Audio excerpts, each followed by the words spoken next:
Okay, Sebastian, Ephraim, what do you think? Shall we start? Yes. All right. So, first of all, I want to welcome everyone to this webinar. It's great to see familiar you, but we can see who's in the room. To see some familiar faces, but also some new people joining us. We are here today because there was recently a change in the guidance from S to SR 26.2. I think this guidance fundamentally reshapes the way how we view model risk management. I think we can state that we move from a static compliance to a more dynamic orchestration. So we to legally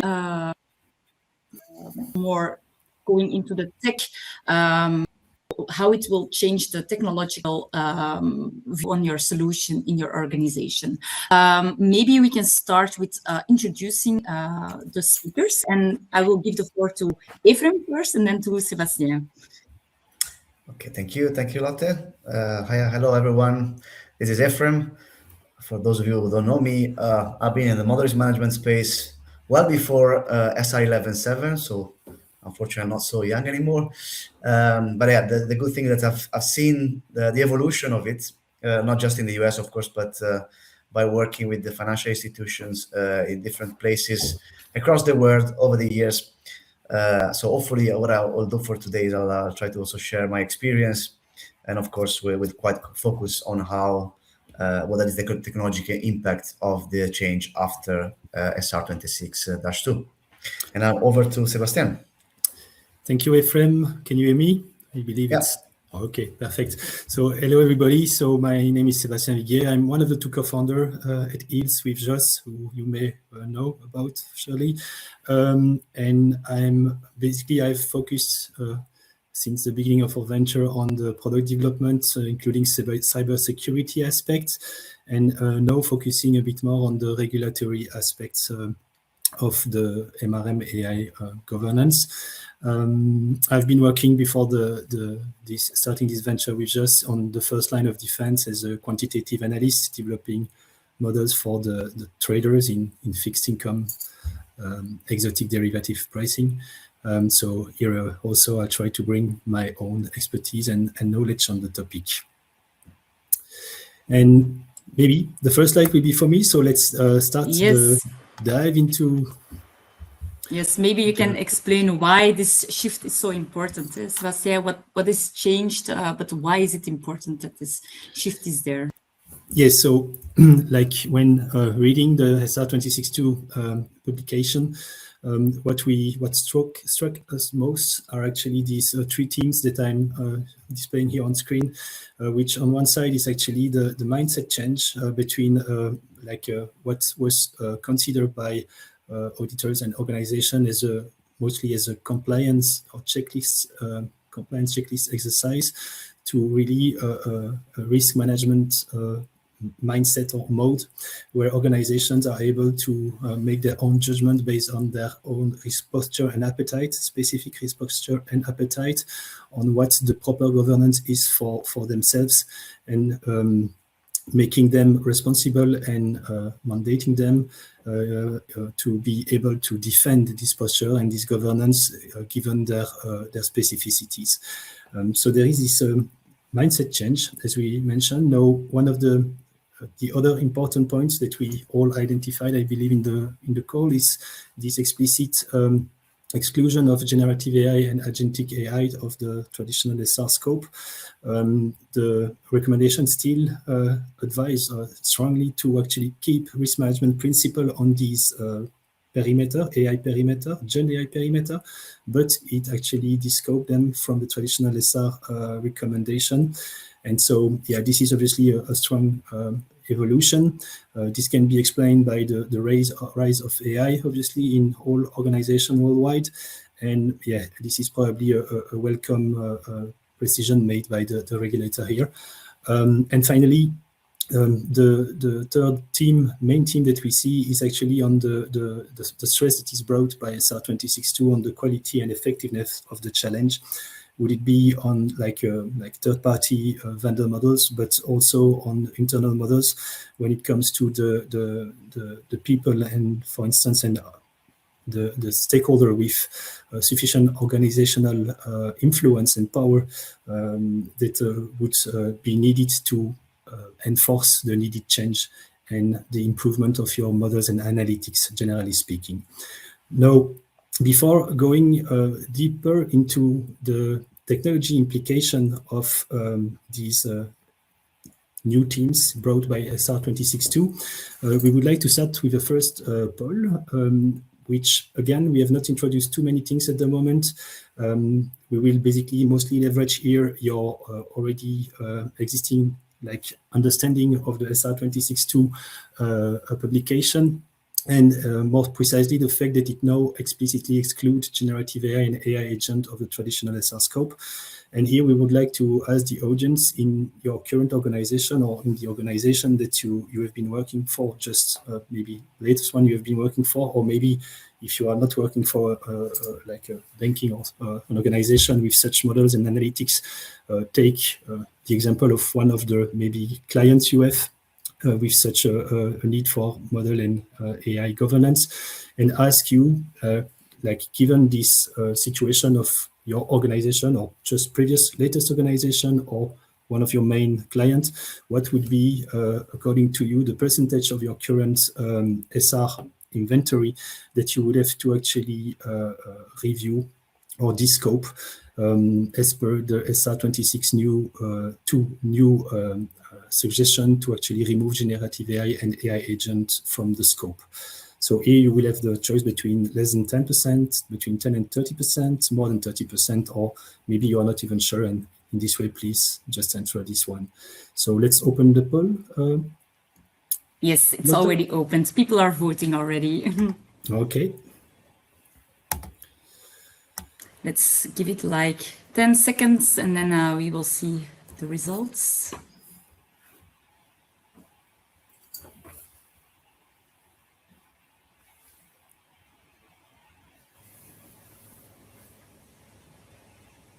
Okay. Okay, I will show the results and end the poll. Can you see it? I hope everybody can see it, else I will just explain the results maybe to all. So we can see that pretty much like 50% actually of the audience would consider actually the scope or the proportion of the rescope to be quite limited, less than 10%. We can actually see like 25% of the audience not being sure yet about this proportion.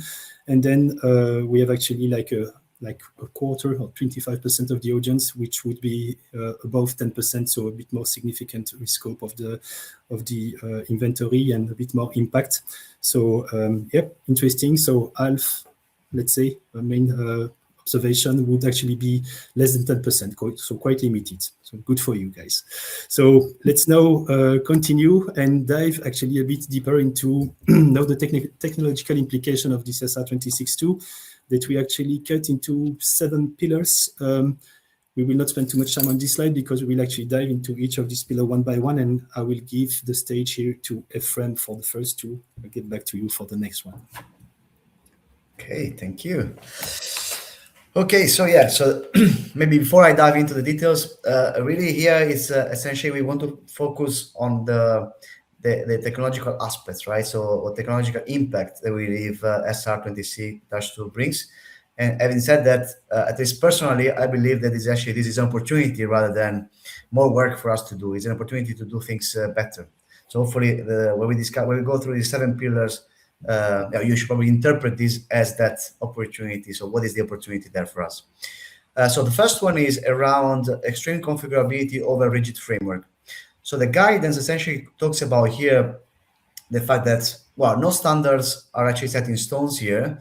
Well, some people, some organizations may actually prefer to have very clear standards, so to implement to then follow to then when they do the implementation, because it's a bit easier to say, okay, they tell me what to do, I'll just do it. But here is actually it's an opportunity to, as I said, to make things that you can actually add or shape your technology around your specific needs. There is also an element of what sometimes other regulators call it proportionality. Of course, this will depend on the size of the company, the risk profile they have. But really, non-standardization means that you have to almost build or shape your own tools or technology around your own specific needs.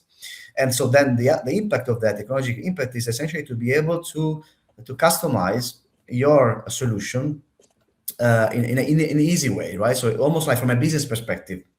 Because otherwise, if it's you have too rigid sort of application, you end up, of course, depending on maybe some other departments, and then it's a long cycle before you can actually make the change go through. And then, so what we want to show you is an example of how you could do that. For instance, here in this slide, I brought example of how you could do tiering during using questionnaires. The one at the top could be a very simple tiering that measures or assesses two dimensions, complexity and materiality, which is also something that they do in the UK. But at the bottom, what you see, that's obviously the possibilities of doing tiering can be many. So we have to be flexible to design your questionnaires according to your own policies. And in this case, for example, you may have variables that can have a numerical score, and then you have to combine multiple dimensions before you can determine a tier. So having that flexibility to design, for example, tiering like this one is actually key for after the SR 26-2. And maybe what we'll do now is we'll move on to the second topic, the second pillar. So if we can switch to the next slide, Sebastian. Yep. So this is actually one of the one I like more elements, which is essentially the aggregate view of model risk, rather than zooming in onto specific model per model item. So the idea is that, again, so what the guidance says is that we know how to do model tiering and model measure exposure at the individual model level, but really here we should make sure that we have a way to capture aggregate model risk. And how can we do that? So what's the technology implication of that? Well, you have to have designed, for instance, your inventory in a way that you can actually track the dependency between different assets or models. And then obviously you have to have some logic in place that may or may not be simple. So again, you have to be able to be flexible in terms of how you aggregate exposures, for instance. And so an example I would like to bring here, in a second we will play a video, is that if you have a model, like a theoretical model, which is more like, for example, like in the video, the Heston model for price and derivative, and then this is used in many derivative products, you will see two examples in the video, then you can do individual risk exposure measurement and individual usages, but you need to have a way to aggregate up to the Heston model level. Why? Because that is where the model risk originates from, or mostly originates from. Of course, there is also implementation of the single usages itself, but that's important to keep track of dependencies and then do some aggregation to have the consolidated view of risk for the models that you have in the inventory. So maybe what we can do is we can play a little video that shows the example in practice. In this video, we show how yields can help aggregate model risk. In this specific example, we'll consider model exposure as the key variable. Think about an Heston stochastic volatility model that has two usages, equity variance swap and equity barrier option. Each of these two usages will have their own model exposure. Therefore, what we want is an application that can, of course, manage these dependencies, in this case, two usages linked to the same Heston model, as well as aggregate exposures at the Heston model level. So what we can do now is look at individual, the payoffs levels, so the usages of this model. And in fact, what we want to do is that we can see that there are, for a particular date, we have some notional and some PV. And let's say, and then this is also true for the second usage. So let's say we're going to modify this PV here so that the total PV is going to be 500,000. So we have now 270. I'm going to update this to be 250 and then save this information. So what the system does automatically, it will retrieve this information and trigger a calculation where, if I refresh, I should see that a script is in execution, as you can see now, that will take this information and then find the right dependency at which to aggregate the exposure. So in this case, if we go back to our model level, at the moment, the model exposure tab is empty. What we expect to see here is that a record that aggregates the two exposures and potentially even other type of information for that links together the two usages now at the higher level, which is the Heston SV model. And in fact, this is what we have now. So the total PV is now added to be 500,000. And again, this was the combination of the exposure at the individual usage level for both the variance swap and the barrier options as needed.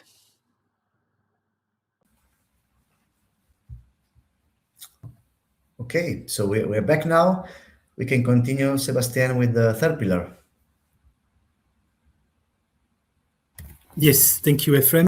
So on the third pillar, so this one is about actually viewing the inventory as a knowledge base and not so much or only as a compliance tool anymore. The guidance here, like specifically mentioned, the understanding of the model's limitation by the model end user, and also the ability for the stakeholder to provide feedback on how to improve the models and analytics. So we see here the need for a central inventory where all stakeholders with different profile can actually collaborate with one another so that the models can be made better in the mid and long term. And here I will share another screen now to get a bit more practical on this topic. So let me stop sharing briefly and start again. So you should now see my screen fully inside our tool. Perfect.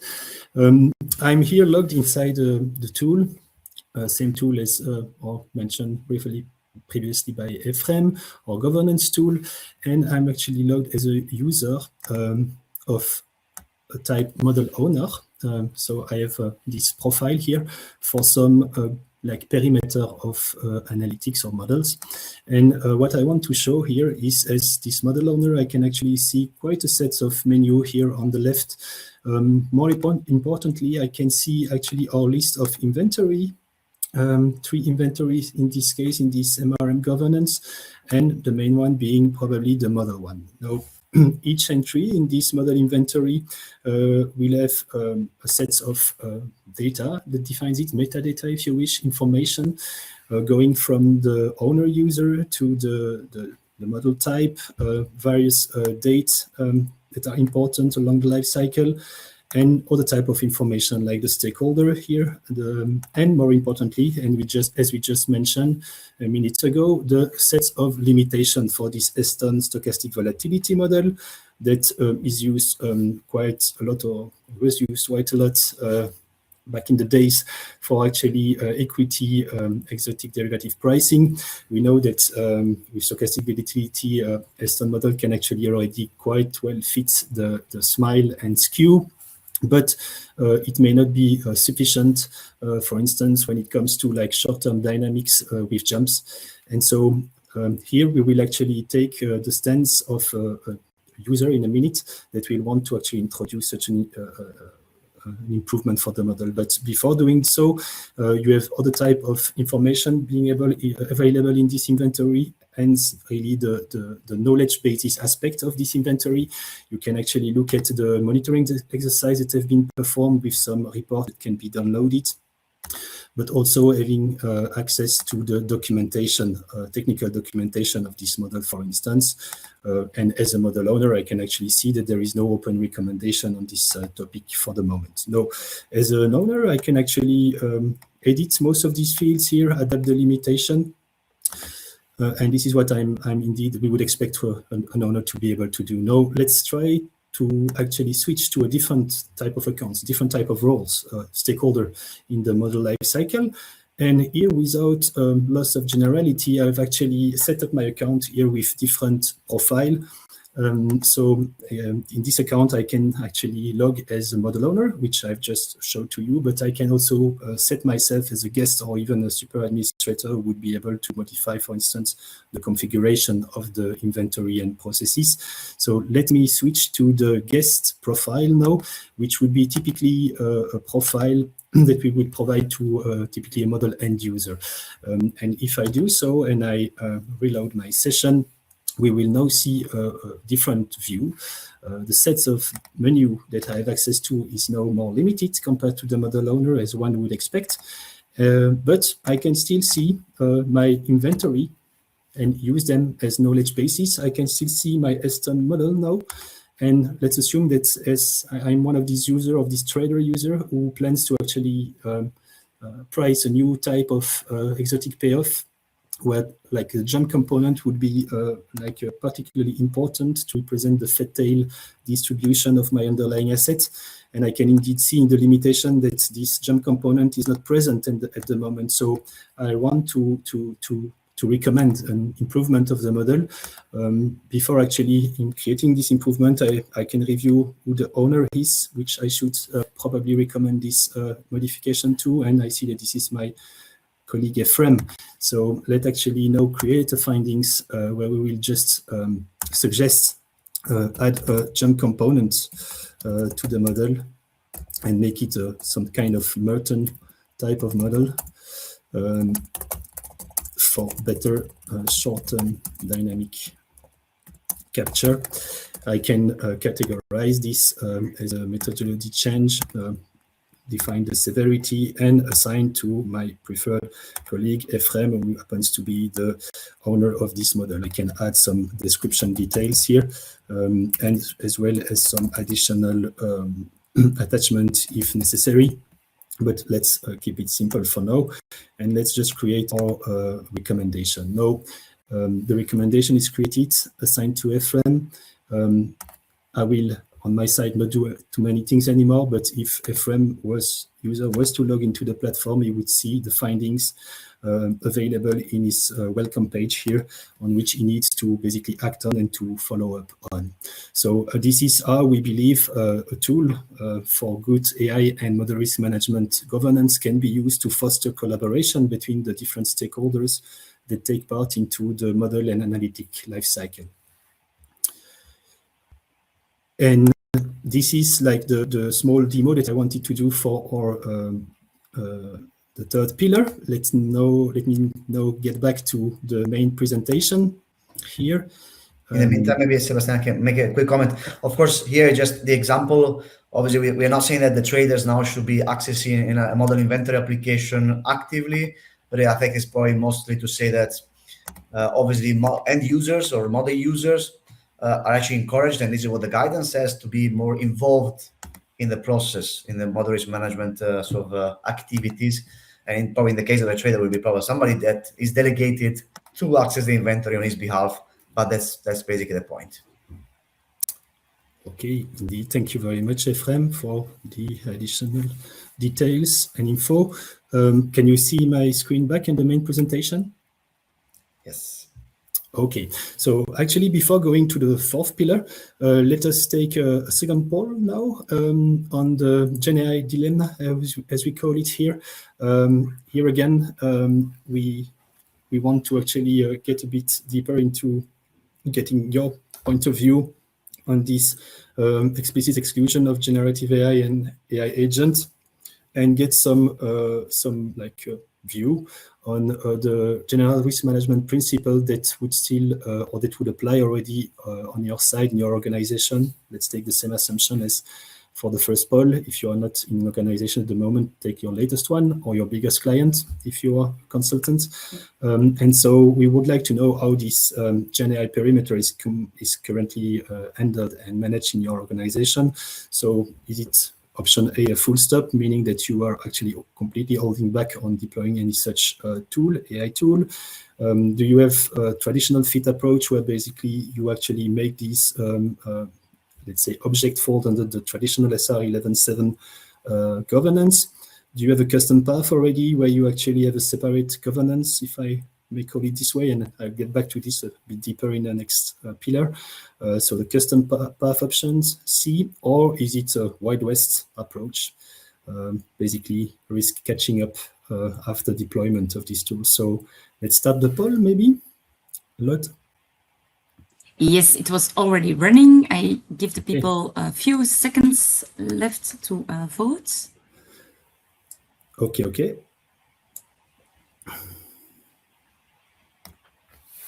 So let me wait a bit before commenting.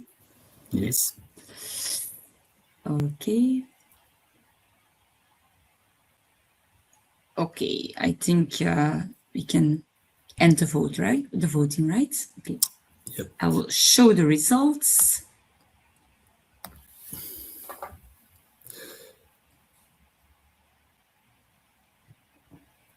So I guess, is it done, Lotte? We close it? Okay, so Yes. The results, as one can see, so less people voted actually than for first poll, but let's take like a relative importance here. We see that actually probably like 30 to 40% of people would consider it as a Wild West situation, meaning basically that risk functions and control functions are mostly catching up with what the business lines would actually put in place. Actually, same proportion would actually already use custom path, which is very interesting. We will actually, you'll be interested probably to see our next pillar presentation, because this will be like related to this, or pillar 5 maybe actually. And then we have actually like a bit less people, like we even have one full stop. Actually, it's a very like conservative approach, and it's an interesting one. And then more of a traditional fit as well, interesting as well, actually. So all AI object falling under the traditional SR7 scope at the moment, which is actually, yes, quite good. Probably put maybe some burden on your shoulder, but it's an approach. Okay, so this is for the second poll. Let's actually now get back to our fourth pillar.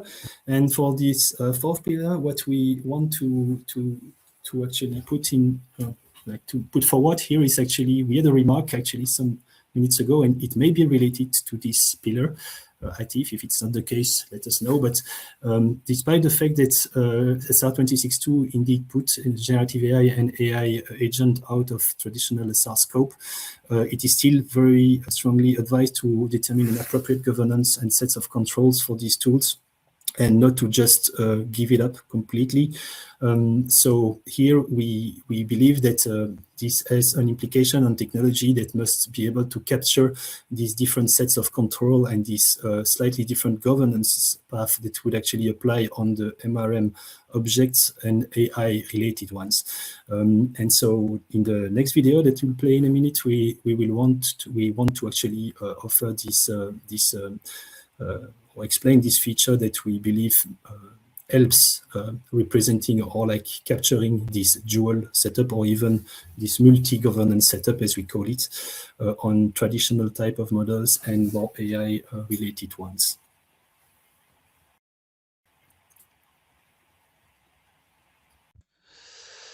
We want in this video to provide some tips and ideas on how to tackle these parts of the SR26.2 paper that explicitly exclude artificial intelligence agents from the traditional SR scope, while still mandating or asking or advising that these objects fall under some control and that some appropriate governance is defined for them. To tackle the situation, I logged into our tool for MRM and AI governance as a model owner type of user, and one can see that we introduce the concept of governance, and more precisely of being able to define multiple such governances. Now, you can see here that we define one for artificial intelligence and one for more traditional type of model risk management. At first order, one governance in our system is defined as a set of objects backed by a template that defines the various fields and attributes necessary for the full definition of the object under the governance, but also a set of processes that would act on these objects. The system is built in such a way that a user can be provided access to either one of the governance or both together at the same time, which helps for consolidation, as we will see in a minute. In this particular session here, I'm now logged as a model owner under the MRM governance, which means that if I go to the inventory view, I will see a set of objects that are defined under my MRM governance.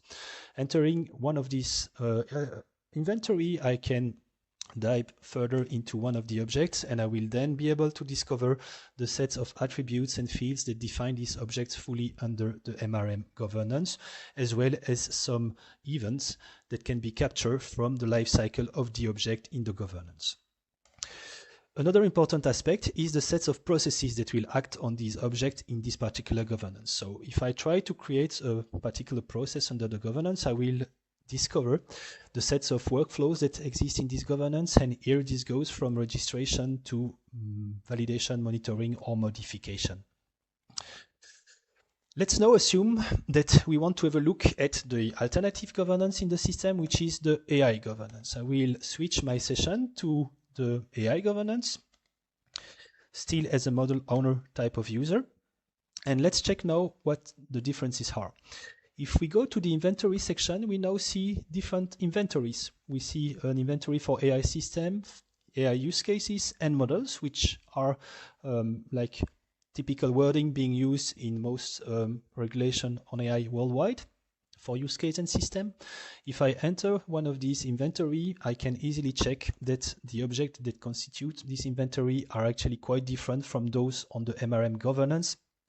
They are here defined by a set of attributes which is a bit more restricted, but again, some events or findings that may be raised or may occur or be created along the life cycle of the object.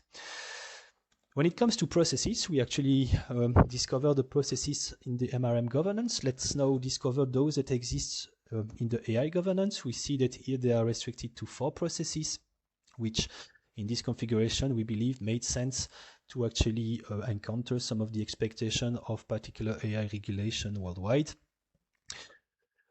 Besides this distinct view of both governance, we want now as well to offer a consolidation of these 2 views, and I can do so by actually defining my session to be under both governance. In this case, both sets of inventories will be unified into a single view. For those inventories that are actually common to both governance, like the model one, you will actually see inside the objects that belongs to either one of the governance. Small note, one model or one object may actually belong as well to both governance if the system is configured properly. And for the other inventories, which are more governance specific, one would only find the objects that are specific to one particular governance, either the MRM one or the AI one here. Now, this consolidation does not happen only at the inventory level, it also happens at the dashboard level in the system, where basically both sets of objects under each governance will be consolidated into a single one, where one can see the distribution along some particular dimension. When it comes to the process creation for this particular session, I would then, when creating a process, be asked for the governance which I want to create this process under, and I would fall back again on the sets of processes that I introduced earlier into this call. Now, what we want to stress here with this small demo is the fact that with this multi-governance setup, different paths for either validation or monitoring or classification can be followed for objects depending on the governance which they fall under. This is how we would advise in our system to actually tackle this aspect of SR26.2 that clearly segregates the traditional models from AI objects while still keeping some governance on these AI objects. We want Yes, we're back. Okay, we are back. So this was our video to actually explain or showcase how different governance paths can be implemented within MRM and AI governance tool. Let's now go to our fifth pillar in SR 26.2, and this one was identified on our side as a need for flexibility when it comes to urgent business realities. As we may all know here, in most organizations, some crucial and short-term needs may arise where a model is quickly needed to help the business in a particular situation. And in this case, it may actually be quite difficult to actually go into a complete formal set of processes that would span the typical life cycle of such objects. And here the guidance actually advises for pragmatism in basically taking care of some more restricted sets of controls, paying attention to limitations and implementing as well these controls in a temporary manner. Now, as an implication on technology, we believe that this basically means or imply the need for some exception-based workflow that would implement some pre-validation or light validation mechanism, as well as some additional maybe temporary controls or notifications and tracking. And in the setup that we have actually just demoed in our video, in the previous video, we can actually easily link this need or this suggestion actually to the creation of a particular workflow. So if you remember in the video that we just displayed, you had these sets of under each governance of workflow that apply within the governance. And if we were to take the MRM one, where we could see the registration workflow, the validation and monitoring, the classification and tiering workflow, this would be like adding on top of or below these workflows some more ad hoc workflow, like a waiver workflow that would basically allow one to ask for a temporary or like a conditional approval of some analytics and models until some full governance process can be followed to onboard the model in the governance. And so this waiver process would typically look like what I show here now on the screen. In the upper left part, you can actually see that this typical waiver process would be split in three phases. The waiver request, we define a second phase that would be a possible extension in case of the waiver already exists, but an extension of this waiver is necessary. And a final validation one, which I show a bit more precisely in the lower right part of my screen here, where some documentation would be technical or validation or like pre-testing results can be added or included into the inventory entries, so that the waiver process can indeed be used as well to implement and to contribute to some pre-control or pre-validation for the model, and still enables the business to use these objects to meet their short-term requirement and needs. This is on the fifth pillar. Let's now go to the sixth one, the last but one. And here we wanted to actually stress this point that we already mentioned in the introduction of this webinar around like a move from structural independence. This was mandated and that was transpiring from SR 11.7 to effective challenge, which is pushed forward by SR 26.2. Emphasizing here in 26.2 that those people conducting the challenge, the validation and testing, must have enough organizational standing and influence to enforce any possibly needed change on these objects in the organization. 26.2 word explicitly quality and impact of the challenge, and again we will actually here take the stance of this quality, or considering this quality, interpreting this quality as well a push for people with enough organization influence to take part into the challenge and to push for this one. In terms of implication on the technology, we believe that this, again, slightly related to previous pillar that we have as well and that we discussed, that this actually brings the need for more collaboration between the different stakeholders and on one side, but also that stakeholders with enough organizational power and influence and responsibility must be included into the process. Let's now look one video on this topic, where basically we will explain how such like inclusion of stakeholder with organizational influence can be made, but also what could be some kind of helper for these people who usually have quite some responsibility within the organization. What could be some helper to basically make their life easier in following up on the different processes that they would have to take part into.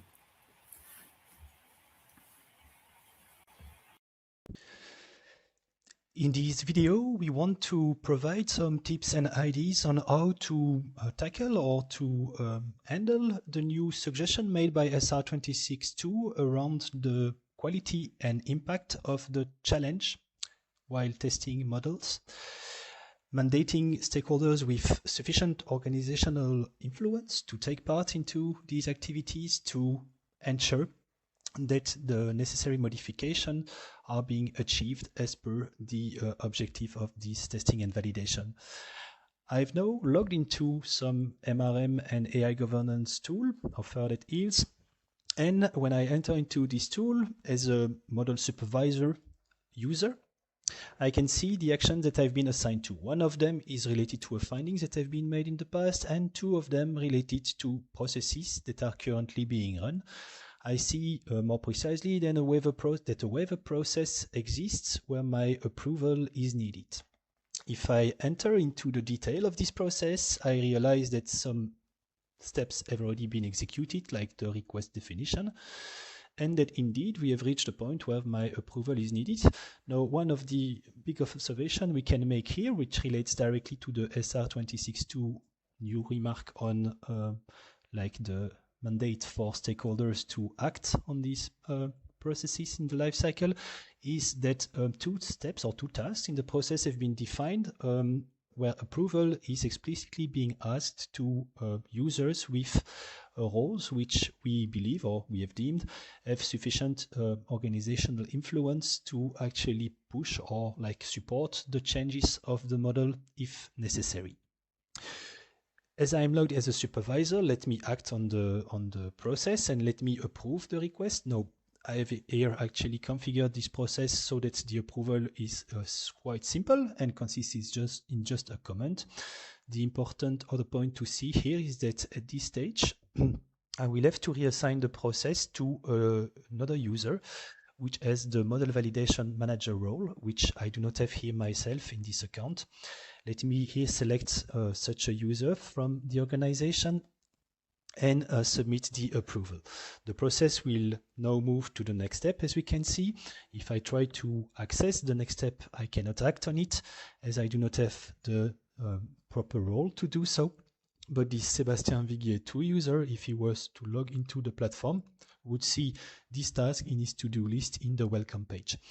Now, as a stakeholder with enough influence in the organization, I've acted on this process and I want to be able to keep acting on the process or commenting, following up on the process evolution. And to do so, I can actually keep commenting here on the process and, for instance, ask Sébastien Viguier 2, can you actually ensure to approve in the next 2 days?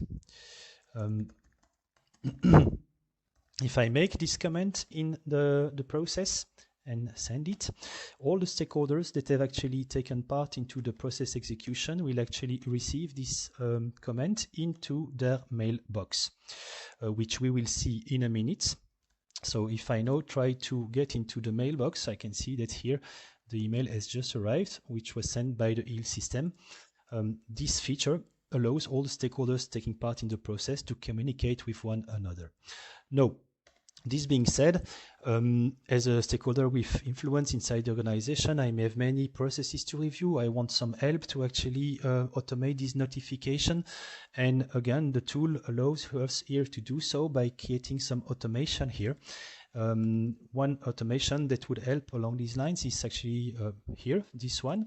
And this automation is defined in the following way. For the major model modification process, when this process stays for more than 5 days here in a state which is model development progress, then some actions are actually being performed, and these actions are actually defined here.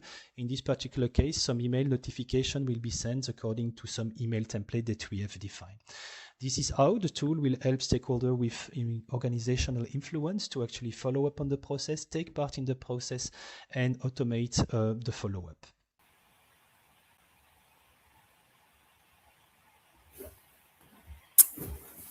So I see it was a bit cut abruptly, but this was almost the end of the video anyway. So this is how it can help automating the notification and the follow-up on the process. Now, we have gone to the sixth pillar. Let's tackle now the last one, Ephraim. Absolutely. So seventh and last, that's actually a very interesting one.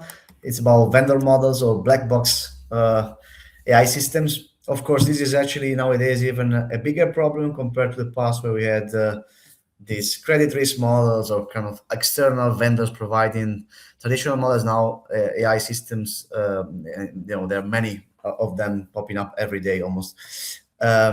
So the point is that essentially here, of course, organization would have already dealt with vendor models in the past, but I've worked with different organizations and I've seen different theories and different approaches. One will say, oh yeah, it's a vendor model. I don't have information. I cannot do much. I cannot do a lot of validation. And on the other side, you say, yeah, it's a vendor model. We have to treat this equally in the same way as an internal model. And the normal scrutiny will follow for that particular organization. So again, you can see that all combinations in between are also valid.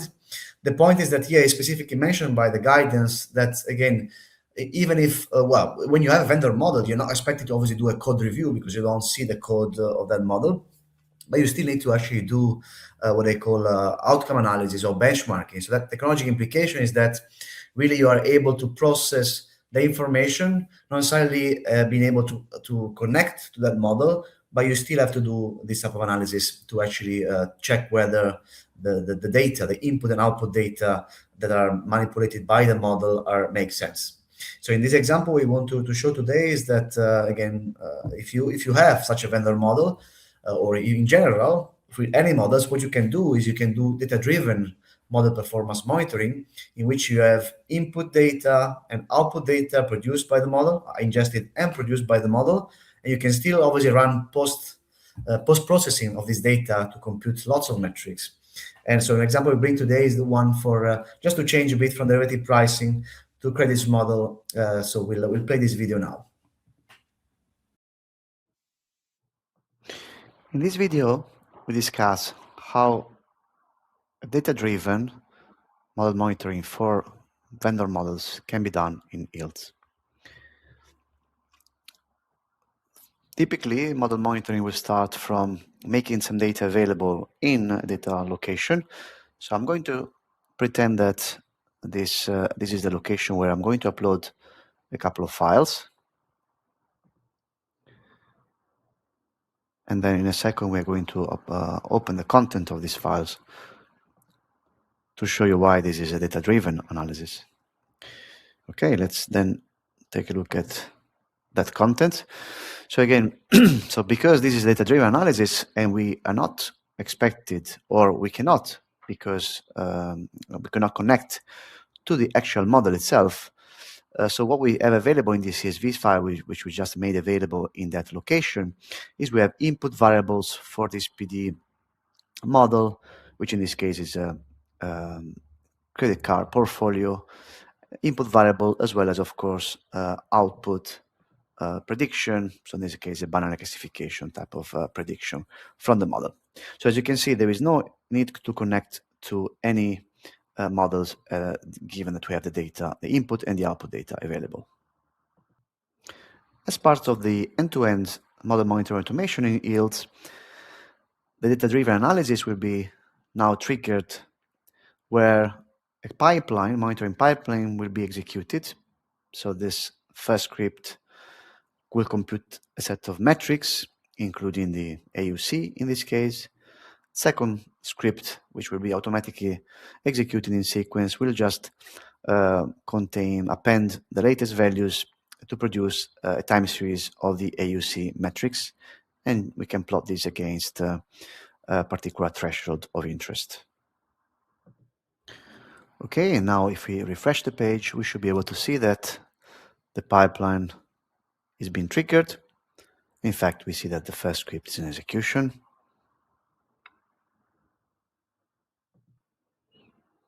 And now, after a few seconds, the second script is in execution now, and this will, in a few seconds, generate our time series. Instead of waiting for it, I can just open a previous execution, so we can see that the results are appended in a time series view, where we can see the metric that, again, was computed purely on data without actually having to integrate and connect to the model, because in this case it's a vendor model, so we don't have access to typically.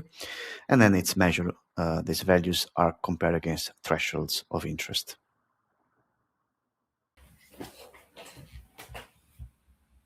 Okay, here we are back. So we went through all 7 pillars. I think it's probably time for the last poll, number 3. So let's take a look at it. I cannot see it on the slide yet. And Sebastian, if you can move to the next slide. Oh, there we go. Okay, so of course we talked about the technology implications, and of course as ILTS we are hopefully ready for the transition to SR26-2. But what about you guys? So in this poll here, we are asking you whether you believe you are fully ready, meaning that your system are very dynamic, can adapt. You have workflows that can adapt very quickly, and you can make changes to it. Somebody posted in the comments that we don't have the AI standards yet. So, but is your system ready to accommodate when the standard comes, let's say? Or is it that you are not quite ready, you are semi-ready, meaning that, you can make some changes, but then, of course, typically you have some dependency on the vendor who you brought the system from, and this takes quite some time, raise tickets, and so on. Or you simply have still spreadsheets. So again, with limited automations and limited ability to do tracking, you do stuff outside emails. So that's basically a decentralized system. So that's a bit more difficult to adapt. And finally, the platform that you currently use is so rigid that basically we just have implemented everything based on SR11.7. We'll go with that for now, and let's see what happens. So we can now see the results coming through. Let's have a few seconds for people to vote. Yep. Don't forget to click the vote button. Yes. Okay. All right. Okay. So I will end it. So yeah. People. Oh, I'm sorry. I did something wrong, I think. Show results. Very good. Okay, so half of the votes will go for I think the third option, which is the spreadsheet reliance. That's interesting, but that's also very common. So it's good that it's around the median, so 50% of people. In terms of, I see that still we have 25%. So a quarter of you guys are actually fully ready, which is quite remarkable. In terms of essentially probably because you've done all work already before SR26-2. So therefore, what you need to do now is just small changes to adapt to extend whatever you already have in place. So that's quite good results, I can see. Okay, let me take back the stage now for the wrap-up of this webinar. And let me make it short so that we have at least 3-4 minutes for questions, if any. So from all these points and the 7 pillars that we have presented that basically translate these main 3 streams that or threads of changes that happen in SR26-2 compared to previous SR11.7, from these 7 points, we can actually like summarize them into, let's say, an idea of a high-level roadmap here, where the first action would consist in reviewing your inventory or auditing your inventory, mapping to the new core model definition, and probably descoping some of objects in a way to be pragmatic, as this SR26.2 offers this possibility around AI. The second important point that we saw in a couple of occasions here is the importance of defining properly your dependencies so that the risk can properly be propagated from downstream pipeline to your upstream objects. Upgrading your challenge quality and impact, like making sure that the process and workflows are transparent, auditable, and that basically we can make them more efficient in achieving better models with time.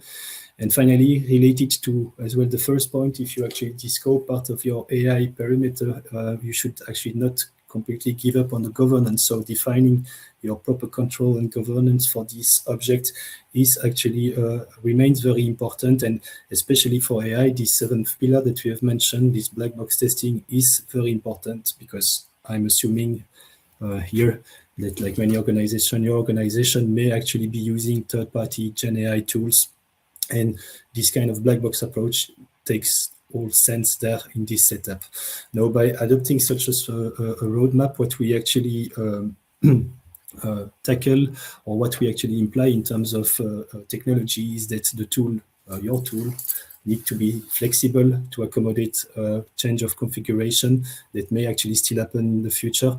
That the focus must be change from isolated models to relational dependency graph that allows for propagation of risk and proper representation of these aggregated risks. And finally, like again, trying to replace this checklist exercise, compliance exercise, with some more like impactful validation dialogue or like collaboration that must be fostered. And yet this collaboration fostering must happen in a way where basically all the activity around model lifecycle must be audited and auditable, so that you can defend it all in front of your auditor if you were to be audited at any time in the future. So this is what we wanted to say to wrap it up. And at this point, we'll have, I think, 3 or 4 minutes to take any question. Yes, if there would be questions, it's always hard to ask some questions. It's what we see all the time in webinars. But whenever you have a question, put it in the chat. We're happy to answer them, or we can answer them after the webinar via email or something. It's all we're here for you. In the meantime, maybe I'll put one comment on one of the comments that were posted in the chat earlier, around the fact that, of course, for AI, there are no actually standards yet. Of course, in Europe, there is some movement. There's the UI Act with some delays, not quite standards yet, but still some sort of view already. So that could be a good inspiration. But in general, yes, that's exactly the point. So your technology should be able to adapt as soon as requirements come, because then you won't have enough time to put the changes through if you haven't thought to it properly from the beginning. So having the flexibility to adapt to when standard comes, I think it's quite key. Thank you, Ephraim. Any other question? I don't see any question. So We may also take them offline, right? If you Yes, want to actually of just send course. us some question by email, or feel free to LinkedIn, feel free to reach to us. Yeah. Anytime. Maybe one thing I want to mention is that after this webinar, the marketing team will, of course, prepare the slides and the presentation recording for everyone that has registered, and we will share it ASAP, maybe tomorrow, maybe on Monday, but you will receive it soon. So if any colleague of you wants to also learn more about this SR26, you can always send it forward. So thank you all. Thank you very much. Thank you very much. Have a good afternoon. Bye-bye. Bye.